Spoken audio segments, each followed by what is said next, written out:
tuning in to my Positive Perspective Internet show today. We feature individuals and groups who share the common goal of improving the local Charleston community. Today's episode is brought to you by Discipline.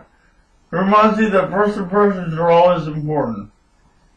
Joining me on today's episode is Irene Rose. So, hi Irene, how are you doing? Doing great. How are you, Jason? I'm doing good, and excited because it's towards the end of May, and that means it's time for one of Charleston's biggest music festivals. Yeah, the Charleston Tea Plantation sponsored First Flush Festival. Yay! Yeah, all year for it. Had the best time last year. And you can supposedly drink all the tea you want to for free, right?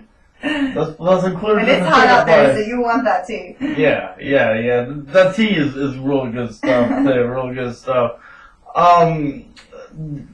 Real quickly, I wanted to share with y'all that the first flush actually means the first harvest of the tea leaves, and the first flush kind of symbolizes the fact that those tea leaves are mature and ready to be harvested.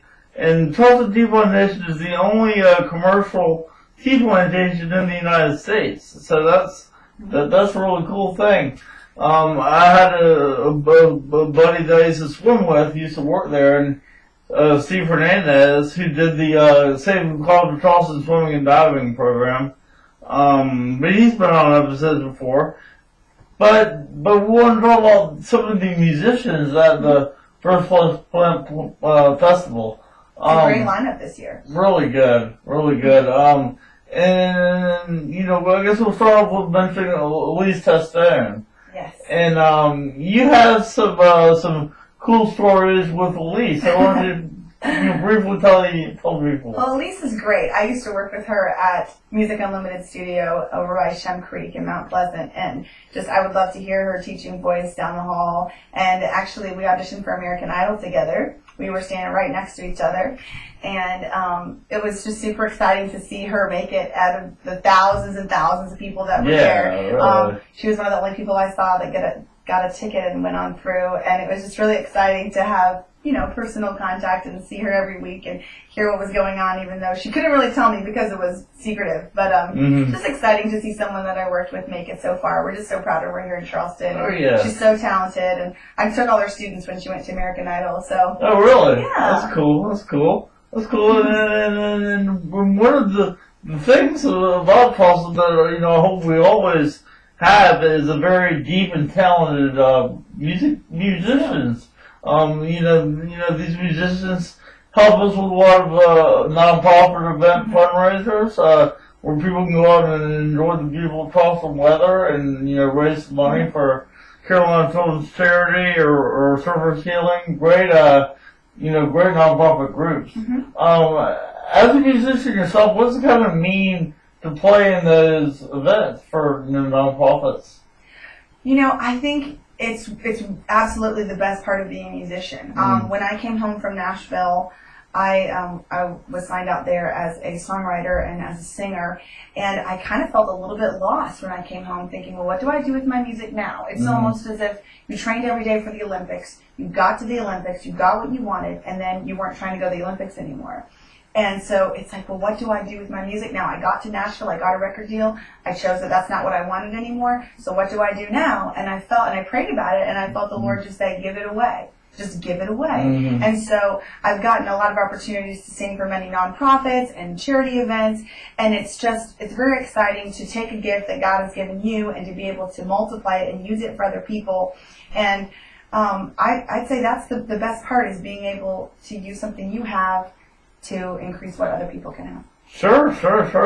And then, these events can be such a big draw for nonprofits, but this company is for profit, and this event is there's a good size charge for it.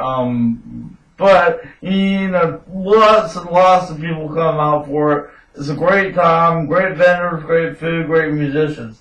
We want to mention also Ben Fagan, who I've had on my Positive Perspective several times. Yeah, he was on us last year promoting this event. Mm-hmm.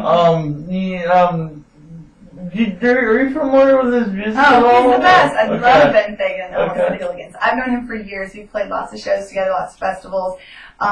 He's just great. Always puts a smile on your face. Always has a positive attitude. He actually was out in Nashville around the same time I was. And just, I mean, if the Holy City Hooligans are playing and Ben Fagan is there, I want to be there because I know it's going to be a great time. They just bring such a great attitude, and their music is wonderful. I have their CD in my car right now. Yeah. So if you haven't heard of them, you are missing out. Ben Fagan and the Holy City Hooligans. Well, I've seen you in some of your shows. And one of the things that I don't know if you noticed, that y'all kind of this is similar, is talk to the audience and then kind of use what the audience is doing as part of your show. And I think that's very effective in making, your audience connect with you. And that's very important. I'm sure you try to achieve that in all your shows, don't you? You do. You have to kind of be a detective and say, okay, this is a bit of an older crowd, this is a teenage crowd, this is crowds with little kids, and you kind of have to cater to everyone. I mean, there have been times when I've sung Shania Twain and then sung The Wheels on the Bus, and then sung Colby Calais, and then sung Taylor Swift. I mean, you just kind of have to try to cater to everyone and read the crowd. But when people ask me, hey, do you know that one song by that one guy? I hand them my set list and I say, here are the 400 songs that I know. There's something on there that you like. Yeah. And then everyone's happy. Because no one likes to play that game where you're on stage and they just keep shooting out titles at you and you're like, I can probably figure it out, but not on stage in front of all these people. So. Yeah, not like completely ad-libbing. Yeah, which I have done. I mean, I can see how that would be very tough for a musician. I mean, there's only so much the brain can process in a limited amount of time. We want to do a good job. We don't want to wing it. We don't want to just be like, I could probably figure this out, but I want it to be good. So right. Next time I'll do it for you. Sure. Some more of the musicians, and the date for that festival, for the first Flush Festival, is Saturday, May the 24th. And you can, I believe, get your tickets by logging on to Charleston First Flush Festival, or just Google it, or it'll pop up. It's a very big deal. So much fun. There's 2 different stages, music all day. The Ava Brothers were there last year. Right. They had a huge crowd. The weather was great. It's so much fun. And then another band playing this year, the Tyler Boone Band. You comment on them real quick? Yeah, we played lots of shows together as well. He is an identical twin. Really? I went up and started talking to this guy who I had no idea who I was. And I was like, Tyler, come on. And he's a twin, so that's maybe a little known fact about Tyler Boone.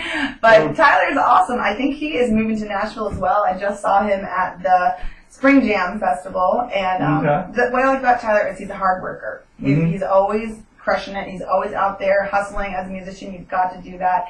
And he has a great work ethic. He has a heart for nonprofits as well. We've sung a lot of charity shows. And the Dead 27s, have you ever heard them? I have not, no. I believe his name is Wallace. He played with Elise as well. Fantastic. We saw them at Spring Jam last year. We could not believe how good they were. And they're going to be playing at Party at the Point this year as well. They're so good. I would go to First Flush just to hear the Dead 27s. They're based on famous musicians that died at the age of 27. Oh, wow. Wow. That's pretty unique. That's pretty unique. Yeah, I see one more Charleston musician off the cuffs. Jordan Igo. We went to college together. Oh, really? Okay. Yeah. Okay, well, tell us a little Somebody asked me the other day if I was Jordan Igo. Oh, really? I was like, no, she's not this big. Yeah, she's a little shorter, yeah. she's I don't want to say adorable because I don't like to be called cute or adorable or something like that either. She's wonderful. She has a soulful voice, raspy, deep. She's been out there working hard ever since we went to CSU together. I saw her playing I think in a Dorothy costume. I don't remember. It was around Halloween, and I think she had some little dog as a prop. And you don't see a lot of girls playing guitar, and I played guitar at that time too. We're both blonde, we're both from this area, so we've played. I've seen her many times, but the last time I saw her was at the Poorhouse, and just how much she's evolved and grown since college. She's super talented, and the Charleston Music Hall as well. So Jordan Igo has got it going on. And she's playing Party at the Point. Yeah, this year, so, wonderful. So go girls with guitars. Yeah, lots of things go on with the Charleston musicians and stuff. And Party at the Point, Saturday, May the 24th. So get your tickets now. And thank you for tuning in to My Positive Perspectives. Have a great day. On a sunny day, I feel my thoughts drift away. Only good vibes and good times living in my brain. On a sunny day, catch me lamping in the shade, feeling so fine and so high. Oh, my sunny day, still I hope all my efforts will one day pan out. Love within, you'll never be without. So I roll, feeling strong and so invincible.